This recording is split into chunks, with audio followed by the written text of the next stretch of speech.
This is an iHeart podcast. Guaranteed human. Work can be a little weird. Cringy training seminars, coworkers who won't stop talking about their plant, forgetting the mute button at an inopportune moment. We have to deal with a lot on any given workday. Sometimes it can feel hard to thrive and move forward in your career. Well, that's where LinkedIn comes in. LinkedIn helps you get ideas and insights from experts in your field, connect with people professionally, grow your network, and access tools designed to help you find the right fit for your next role. Whether you're just getting started, figuring out your next move, or looking to accelerate your career, LinkedIn is built to support you at every stage because LinkedIn is the network that works for you. Visit linkedin.com/knowstuff to learn more. Hey, and welcome to The Short Stuff. I'm Josh, and there's Chuck, and Jerry's here too. And we're all thinking of Dave right now, so his ears are probably burning like flames on the side of his face. Or in my throat. Yeah, Chuck's got a little sore throat, but not really. What'd you say? You've got some dust in your throat? You know when you just have a little coughing fit because it feels like there's a tickle in your throat you can't get rid of? Sure. I always call it... You sound like you're about to cough right now. I always call it dust in my throat. Sure. Yeah, that's a good description. Yeah. Also, so we're going to try to muddle through everybody. Yeah, I was going to say a great Tom Waits album, but the joke's dumb, so I'm not going to say it.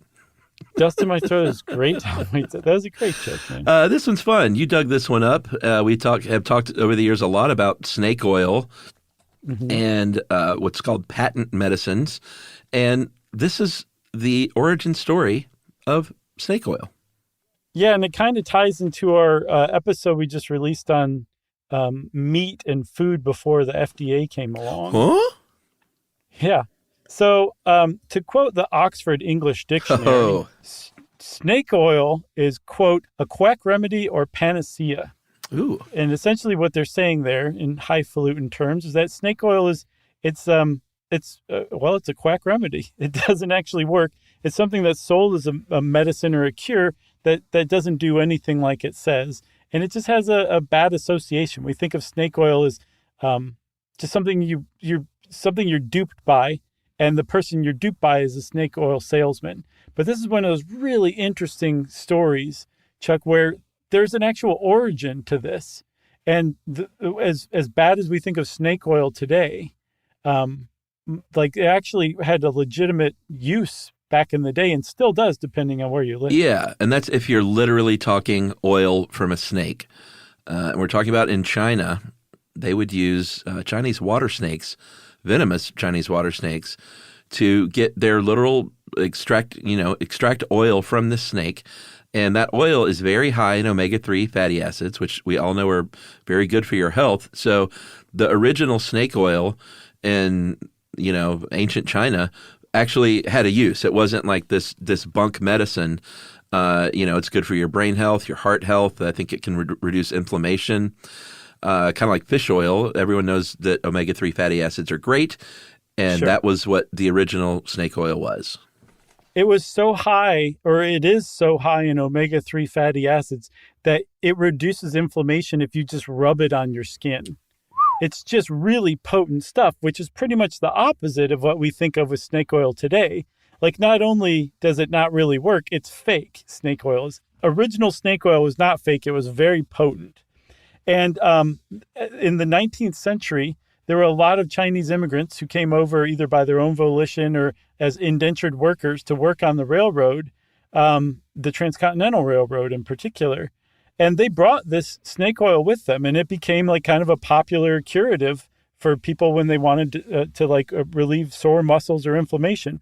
And it caught the attention of one guy named Clark Stanley, who became he was a cowboy. He was a legit cowboy, but he became a patent medicine seller. And you toss that word around, patent medicines, but there's an actual explanation to how we got to where patent medicines had this bad reputation, and it's in the name too. Yeah, because you could say, I have this medicine, I want to patent it, so only I can sell it. And part of having a patent can mean that you don't have to tell what's in it. So it's proprietary, so you can have your little secret recipe. And so patent medicines were they became these medicines that was essentially snake oil. It's like, who knows what could be in this stuff. And these hucksters are selling it for, a quarter a bottle, 10 cents a bottle, 50 cents a bottle, as we'll see, which is like $18 today. And no one knows what's in it. So that is where snake oil, well, actually, we're not quite there yet. That's what patent medicine was. Right. And maybe we should take a break then with that cliffhanger about how snake oil as hucksterism came about.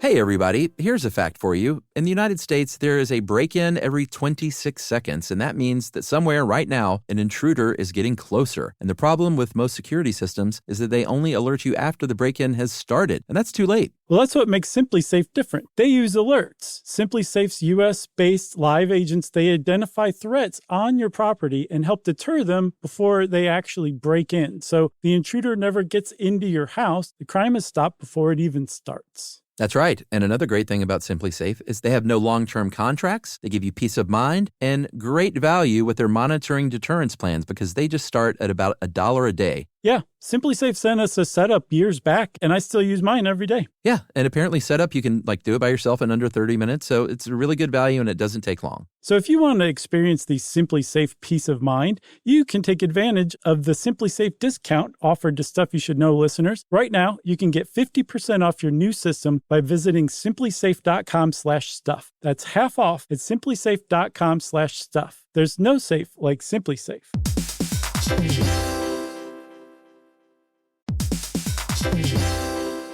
Work can be a little weird. One minute you're in a meeting that could have been an email. The next you're trying to decode corporate jargon that somehow means nothing. And don't even get us started on the quick sync that turns into a 45-minute deep dive. Yeah, well, the truth is figuring out your career isn't always straightforward. Whether you're trying to grow, pivot, or just stay relevant, it can feel like you're navigating it all on your own. Well, that's where LinkedIn comes in. That's right. LinkedIn can help you grow your career, helping you confidently navigate your path with insights, ideas, and inspiration from your professional community. You can stay up to date with the latest trends in your field, connect with people who get it, and discover opportunities tailored to your goals, your experience, and what actually matters to you. Whether you're looking for something new or just trying to grow where you are, LinkedIn gives you the tools and connections to move forward with confidence. Because LinkedIn is the network that works for you. Visit linkedin.com/knowstuff to learn more.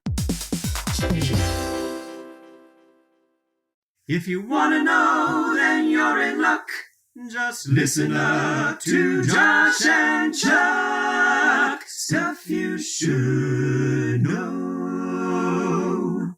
So, Chuck, you left us off on a cliffhanger where we were talking patent medicines were basically fraudulent and fake. And snake oil was about to enter the realm of from legitimate medicine to fake patent medicine. And it did so via that cowboy turned patent medicine seller, Clark Stanley. Yeah. So he was around and he said, hey, these Chinese people are using this snake oil, or they're, have stories of using this snake oil because they didn't have those Chinese water snakes in the American West, of course. But he heard these stories. He was into this patent medicine thing. And he said, well, one thing we have a lot about here is rattlesnakes.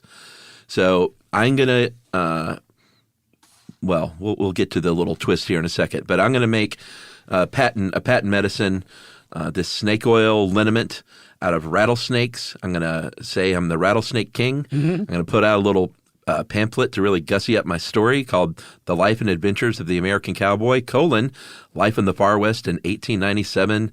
And it's going to have horses and cowboy poetry and like lasso throwing advice. And I'm going to include this with this snake oil. I'm going to charge 50 cents a bottle, which, like I said, was $18 today. Mm-hmm. And it's going to cure almost anything you can think of. Yeah, he said that it was the strongest and best liniment known for the cure of all pain and lameness, for rheumatism, neuralgia, sciatica, lame back, lumbago, contracted muscles, toothaches, sprains, swellings, etc. Cures frostbites, chilblains, bruises, sore throat, bites of animals, insects, and reptiles. That was on the label. Yeah, he's like the early medical marijuana places in California. They're like, can't sleep? Try marijuana. Too much sleep? Try marijuana. Right. So if you notice, though, this is like lame back, contracted muscles. he's tying into the reputation that snake oil already has. It's an anti-inflammatory that you rub on your skin, right? Yes. But he never gave credit to the Chinese people who introduced him to snake oil. No. Or who introduced it to the United States. He said that he learned to make snake oil from rattlesnakes from years of study with a Hopi medicine man, and also because he was bit countless times by rattlesnakes. So I guess that gave him some entree into it. The problem is rattlesnake oil has about a third of the omega-3 fatty acids that oil from Chinese water snakes do, which makes it about a third as potent. Yeah, and then here's the real twist that we promised. He didn't even use rattlesnake oil. So even if he was using it, it would have been, far less potent, but he wasn't even using that stuff. And we know, and this is how it ties into the episode from yesterday, because of the Pure Food and Drug Act of 1906, in that episode yesterday, we talked about one of the things they did was a big crackdown on patent medicine.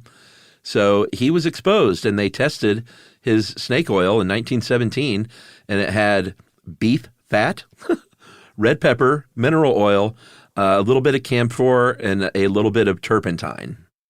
Yeah, that's it. That was what was in Stanley's snake oil liniment. No snake oil. He got caught red-handed, and he knew he was caught red-handed. This new FDA, or I don't even think it was the FDA yet, they busted him. And so for decades of selling fake medicine, he was fined $20, which is less than $500 today. And that was that. But the thing is he single-handedly gave snake oil a bad name.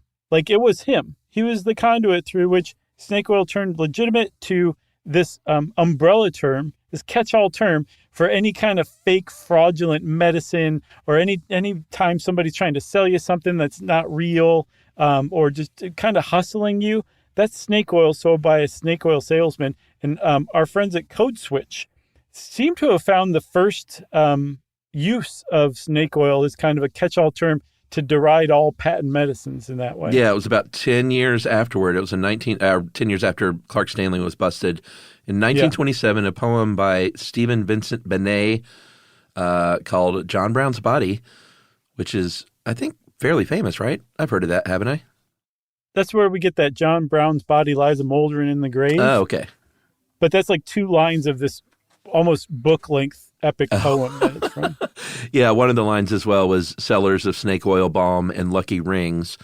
Right. And then also in 1956, it was in the very famous play The Iceman Cometh from Eugene O'Neill, right? Yeah, so one character says that someone else, another character is, quote, standing on a street corner in hell right now, making suckers of the damned, telling them there's nothing like snake oil for a bad burn. Amazing. That's classic Eugene O'Neill.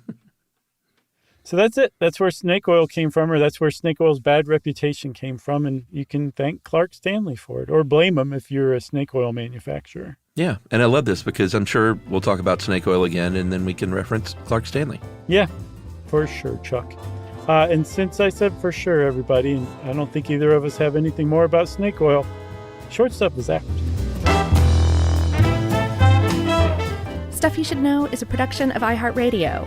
For more podcasts from iHeartRadio, visit the iHeartRadio app, Apple Podcasts, or wherever you listen to your favorite shows.